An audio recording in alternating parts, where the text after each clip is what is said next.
This is my portfolio of 9 trading bots that I've been running for the past 60 days. Also, that I can try and beat the market by removing all human emotion from trading. Now, there are a ton of trading strategies out there that people absolutely swear by, but most of them don't actually work when you run them live with real money. So what if instead of trying to find one perfect strategy, you built an entire portfolio of algorithms that trade for you across different markets and across different styles, and you just let them run? Well, that's what I've been doing. I've been taking 9 live strategies. They took 361 trades over the past 60 days, and I didn't touch a single one. Some of them were perfect, like this particular trade, while other ones lost me money. They ran while I slept, and every morning I wake up to either more or less money in my account. So I'm going to be showing you exactly how I built this portfolio, how I structured it, how much it actually made over that time, and to help answer some of these questions. Can a portfolio of bots actually outperform running just one strategy? Does mixing trend following with mean reversion actually smooth out your returns like I'm hoping? And could you actually use this approach to get an edge? Well, I've been trading for the past 6 years now,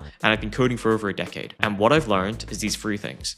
A, one strategy will eventually let you down. It's not a matter of if, it's when. B, AI has completely changed how fast you can go from idea to live algo nowadays. And C, if you don't know how to structure a portfolio of strategies, you're leaving massive performance on the table. And the people who understand portfolio construction will absolutely lap everyone who doesn't. So on that note, I'm going to break this down into a couple of parts, and let's begin with part 1. Part 1 is the 60-day results. Let's start with actual numbers and what actually happened. Now, the first XY curve here is by date, meaning this isn't showing you all the trades, it's just showing you on that particular day how his performance kind of ended. As you can see, for the past 60 days, for the most part, performance has trended up to the right. Now, there was obviously this kind of drawdown period in the middle, and we didn't make that much returns at the later part of March. But to get a closer look, let's look at the trades XY curve. This is just displaying all the particular trades, so you can see the actual volatility that's happening based on closed trades. As we can see, a lot of returns came from the early part of Feb. We then drew down coming into the later part of Feb, and then kind of recovered for the beginning of March and ended off quite stable, with the end of March being a huge spike, but then crashing right back down. A lot of this end volatility you're seeing here, and even actually a bit beginning of March, was the Iran war. But let me give you some just standard numbers. So we were running this for 60 days. There was 9 strategies running simultaneously. I do actually have a portfolio of around 12 algos, but only 9 strategies actually took trades over these past 60 days. In total, 361 trades were executed, and there was a net profit of 16.67% on the entire portfolio. Now, there was a max drawdown over this time of 7.21, and I had a win rate of around 44% across the whole portfolio. So obviously some strategies were way higher win rate, other strategies were way lower, but averaged out, it was around 44%. And surprisingly, I made money on both sides. Early Feb was actually a lot of long P&L, and then that P&L started to degrade coming into March, but the short side of my strategies took up over that P&L and made a kind of premium on top, which was overall the net P&L. If you want to look per strategy, there's a couple of important things I can kind of show you. Now, strategy 1 actually lost me money. I was down about 2.71%, and it only took really 3 trades, and it actually had a max drawdown of 4.24%, so it was pretty bad performance. Strategy 2, though, only had 2 trades the entire time, and it was up around 1%, give or take. Now, strategy 6 was actually a top performer with 4.4% in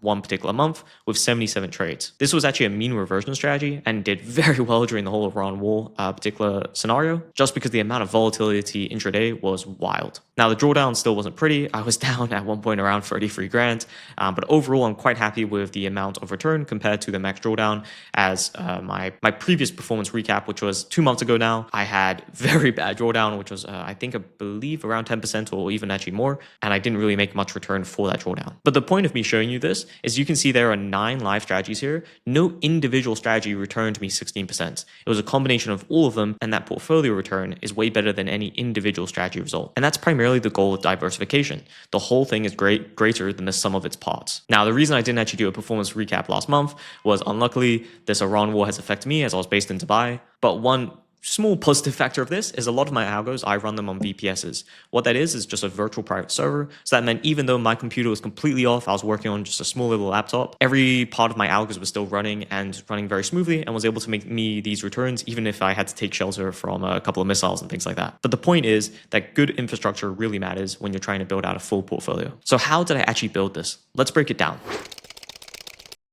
Now, the first part I want to go through is strategy types and how I think about them. Most traders just try and find one perfect strategy, and that's often the wrong approach in my opinion. The magic is in combining different types of strategies that make money in different ways and at different times. My portfolio is actually built around these 3 core types. There are a couple other things, but these cover most of them. Now, number 1 is trend following. This idea is very simple, and most of you are probably trading a derivative of trend following. This is something where you're buying something that's going up, and if it's going down, you're selling it, and you're just trying to capture the meat of the move, not so much the top and the bottom of that particular kind of range. These are often going to be lower win rates. You're probably going to be wrong around 70% of the time, and you're going to have a natural positive win rate around 30 to 40%. But the key thing with trend following is big winners are going to compensate for that, and it's because it works best in strong directional markets and crisis periods as well, where there's huge drops. It does struggle though in choppy and sideways markets, and it does require a lot of patience. Often you can go for a very long losing streak, and that's why I personally like automation, because I'm not necessarily very good of a manual execution kind of trader. I'm not very good on putting on trades by myself, but if an algo can do it for me, I can kind of wait out that patience and see how it does over a couple of months or even a year. Strategy type 2 is mean reversion. This is the opposite of trend following. This is when price stretches way too far from its average and it tends to snap back. So you're often buying the dip and selling the rip. This is going to have a higher win rate, so around 60 to 70%, but you can have smaller wins versus larger losses. Often the characteristic of a mean reversion is you have quite a tight take profit and a wider stop loss, which often allows you to have that higher win rate, but you're going to get the downsides of that. This isn't going to work very well in trending markets and oftentimes where the dip keeps on dipping. Now, part 3 is niche or opportunistic sort of edges. These could be structural inefficiencies, or these can just be inefficiencies that pop up with a sector. Like a while ago, there was meme coins. There's a lot of inefficiencies around that. But a more classic example, right, is like arbitrage or funding rate arbitrages, small cap shorting, and then cross-change sort of stuff. This tends to be a higher edge, but lower capacity, meaning that they can add uncorrelated returns to your portfolio that have nothing to do really with market direction. Doesn't matter if the market's going up or down, which is great for the portfolio overall, but these aren't always as common to find, and often you're not going to be able to put that much money through them. So normally they're going to be a smaller part of the portfolio, at least compared to trend following and mean reversion, but they're very good things once you can find them. Now, why do I actually mix them? Well, trend following bleeds in sideways markets and mean reversion picks up that slack and vice versa. And then the niche strategies just add returns to basically both because they're uncorrelated. This is what Ray Dalio and many other hedge fund managers call the holy grail of investing or trading. You don't need perfect strategies. You just need good enough strategies that are uncorrelated or low correlation. Even mediocre strategies with a Sharpe ratio of 0.5 to 0.75, when you combine them, it can often turn into something that's far better than any optimized strategy. If you want to learn the whole maths around it, I have a whole video around the holy grail in trading. But here's a general perspective that as you add more number of assets / alphas in a portfolio that have a lower correlation, your probability of losing money on any given year is lower. That's because you have these different strategies compensating for each other and smoothing out returns. With even 4 to 10 lowly correlated strategies, you can cut your portfolio risk in half. And that, for the most part, doubles your Sharpe ratio and lowers your probability of losing any money in a given year. This is way more powerful, at least in my experience, than finding one perfect strategy, and a lot more attainable. Personally, I've tested, hundreds and even thousands of strategies, and I haven't found a perfect strategy yet. Now, to give you an example of my own portfolio kind of correlation, you can see here, green basically means good. So the brighter green is lower correlation or negative correlation. And if it's getting, to red or brown color, that means bad. Now, my recap about 2 months ago, I had quite high correlation in around 2 of my strategies. This has now sucked down a bit, but I think one of them wasn't really taking that many trades these past 2 months. So that obviously played into a factor of this correlation matrix. But for the most part, you want to see a quite green correlation matrix. You wouldn't want to see a ton of red here and there. And the main way to achieve this, I'm going to get on in just a second in this video.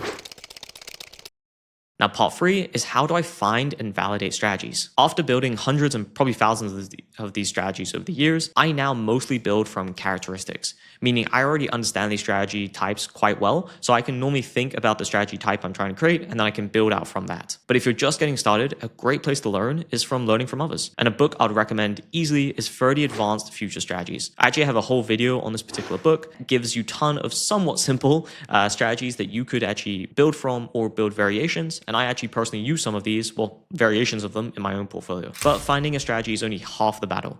The other half is validating it properly. Now, I have a ton of videos on this channel around backtesting. To give you a high overview of what you need to do in backtesting, one is realistic backtests. You need to be using years of data, not months, and you want to be doing this across multiple different market regimes, and you want to be factoring in for commissions, slippage, things like that. Next, you want to do solid robustness checks. These are just checks to make sure that you have not overfitted on historical noise.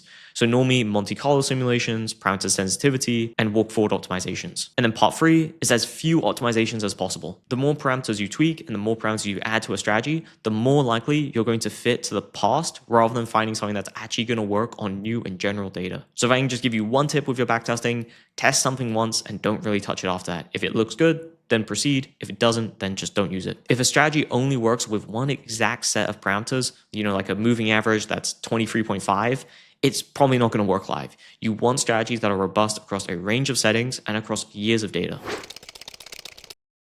Now, part 4 is why do I trade across different markets? Well, the same philosophy as I apply to strategies actually works even better with just adding new markets to your particular portfolio. So I primarily trade 3 main markets, which is futures. Now, these are often slower. Now, not when there's a crazy macro event like right now with the Iran war, but often futures are going to be a slower, more stable risk premium, which is normally going to be related to trend following, for example. They have great liquidity, great infrastructure, and have tons of diversification options. For example, I trade gold, silver, indexes, and more through futures. Next is equities. This is one of the best places for sector momentum, like we've seen with AI, and sometimes very high edge plays like small cap shorting that I used to do and still do in my portfolio. But I have had to reduce the amount of small cap shorting I do in my portfolio just because I'm not really happy to take on that much risk with the size of capital I'm using nowadays. Now, this is completely different from other traders. I know traders, doing millions of small cap shorting, and they personally love that volatility and they can handle it. At least for me, I just can't handle that volatility. Now, lastly is crypto. This is one of the best places I found for trend and momentum opportunities. And the best thing about it is you can find pure inefficiencies that still exist. So like arbitrage and things like that, which never really appear in equities. These can add uncorrelated returns to your portfolio. And they're a 24/7 market, meaning your algos can be always working and finding new trades. The point is diversify across markets, not just strategies. Now, part 5 is platforms and execution. How can you actually do this? And what do I use to actually execute all these trades? Well, for futures, I use NinjaTrader. NinjaTrader is one of the best places for futures execution, and it has built-in strategy frameworks like for backtesting and algorithmic trading. It also has very solid data feeds, and I primarily code my strategies in NinjaScript, or it's also based on basically C# for NinjaTrader. Now, for equities, I normally use Python and interactive brokers, or I use DAS if I'm doing small caps. But I would normally recommend IB as it has the widest market access. It's also very easy to connect to with Python, and they have a great API documentation. Lastly, I use Python with exchanges for crypto, such as Hyperliquid primarily, and it can connect really to any exchange. That's the great thing about crypto is it's really built for developer kind of first. You can easily connect to Binance, Bybit, etc. But as you'll notice, normally Python is the common thread here. It's very flexible and has a massive library ecosystem. And also, if you are new, AI writes Python the best, at least compared to most other languages right now, specifically for algorithmic trading. Now, part 6 is coding tools and how AI has changed everything. Now, for coding, I personally use Claude Code, but I have been coding for about a decade now. But the speed of which you can go from idea to a working backtest to live has completely changed. What used to take me weeks now takes me hours or a couple of days if it's a bigger project. But here's what's even more exciting. In the crypto momentum group that I run, I've seen people who have never had any technical background at all use some of our templates, plus asking AI to implement those templates and modify them to help build their own algos in days and weeks. That was just simply never possible before. If you were trying to get into algorithmic trading and you didn't know anything about coding, it would at least take you a couple of months, maybe even 6 months to get the basics of Python, etc. And nowadays that can be done in days and weeks with proper templates. Now, if you want to build your first live algo or start building a portfolio of automated strategies like this one and try and build it out to be fully uncorrelated, check out the Crypto Momentum group. It'll be the first link in the description if you're interested. Now, I hope this was valuable and you learned something, and I'll see you on the next one.